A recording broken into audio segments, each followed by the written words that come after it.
मिजोरम और असम के बीच सीमा पर भारी तनाव बना हुआ है। मामला सुलझाने की कोशिशें हो रही हैं, लेकिन जमीन पर तनाव के साथ ही ऑनलाइन टेंशन भी बढ़ी हुई है। इस मामले पर ट्विटर पर छिड़ी बहस इतनी बड़ी कि मामला एफआईआर लिखवाने तक पहुंच गया। 2 लाख से ज्यादा फॉलोअर वाले एक ट्विटर यूजर ने अपना अकाउंट ही डीएक्टिवेट कर दिया। ये मामला इसलिए खास बन गया क्योंकि इसमें एक छोर पर है बीजेपी की दिवंगत नेता सुषमा स्वराज के पति और पूर्व राज्यपाल स्वराज कौशल। आइए जानते हैं कि क्या है पूरा मामला और गर्मा गर्मी इतनी ज्यादा कैसे बढ़ गई।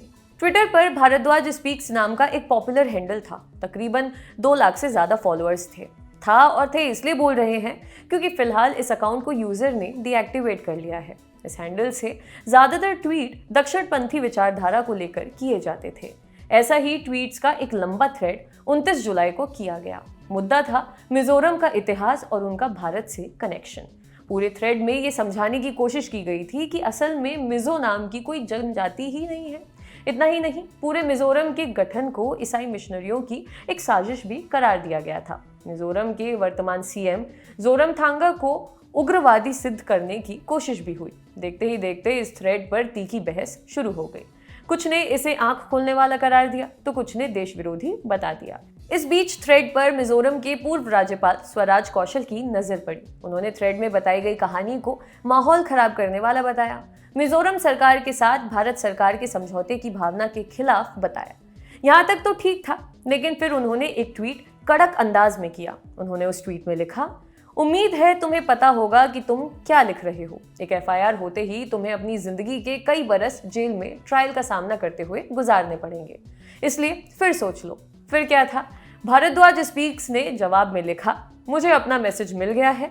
भारत में अभिव्यक्ति की कोई स्वतंत्रता ही नहीं है, मतलब फ्रीडम ऑफ स्पीच ही नहीं है।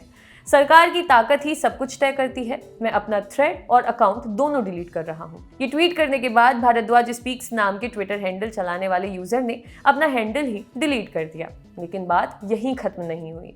लोगों ने सोशल मीडिया पर उसे खोजना शुरू कर दिया और #भारद्वाज स्पीक्स ट्विटर पर ट्रेंड करने लगा। ये मामला 29 जुलाई की रात को चलता रहा। 30 जुलाई की सुबह होते होते इसे लेकर सरगर्मी बढ़ गई। दोनों तरफ के लोगों ने अपने हिसाब से इस मामले पर बात रखनी शुरू कर दी।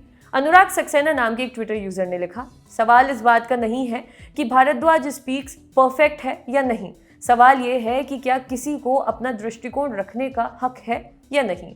नितिन लिखते हैं, ऐतिहासिक तथ्य लिखना कोई अपराध नहीं है। अगर इतिहास की सच्चाई से सेक्युलरिज्म और शांति को धक्का पहुंचता है तो ये फर्जी सेक्युलरिज्म और शांति है। एक यूजर का जवाब देते हुए स्वराज कौशल ने लिखा, मेरी चिंता इस बात की है कि मिजो क्या सोचेंगे। मैंने अपनी जिंदगी के बेहतरीन साल मिजो समझौते को दिए हैं।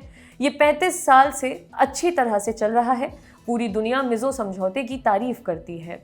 इस तरह का लेखन इस समझौते को नुकसान पहुंचा सकता है। मामले की नजाकत को समझते हुए पूर्व गवर्नर स्वराज ने ट्वीट करके भारद्वाज स्पीक्स से वापस आने का आग्रह किया। उन्होंने 29 जुलाई की देर रात एक ट्वीट किया। उन्होंने लिखा, मेरे प्यारे भारद्वाज स्पीक्स, मैं तुम्हें बहुत मिस कर रहा हूँ। अगर तुम कहीं चले गए हो तो प्लीज वापस आ जाओ। अगर कोई तुम पर मुकदमा करता है तो मैं तुम्हारे बचाव में खड़ा हूँगा। मैं ऐसा तुम्हारे प्रति अपने स्नेह की वजह से कह रहा हूँ, लेकिन याद रहे कि मैं अपने लिखे गए किसी भी शब्द के लिए खेद नहीं जता रहा हूँ। इस मैसेज को लिखने से पहले स्वराज कौशल ने मिजो जनजाति और भारत के बीच हुए समझौते को पवित्र बताया। उन्होंने कहा कि यह समझौता दिखाता है कि किस तरह हथियारों को छोड़कर एक संगठन मुख्य धारा का हिस्सा बन सकता है। उन्होंने कहा कि मिजोरम में रहने वाले सभी लोग भारतीय हैं। खबर बताए जाने तक #भारद्वाज स्पीक्स ट्विटर पर ट्रेंड कर रहा था। स्वराज कौशल की तरह दूसरे लोग भी इस हैंडल की वापसी की उम्मीद कर रहे हैं। आपके लिए खबर लिखी थी हमारे साथी अमित ने। शुक्रिया।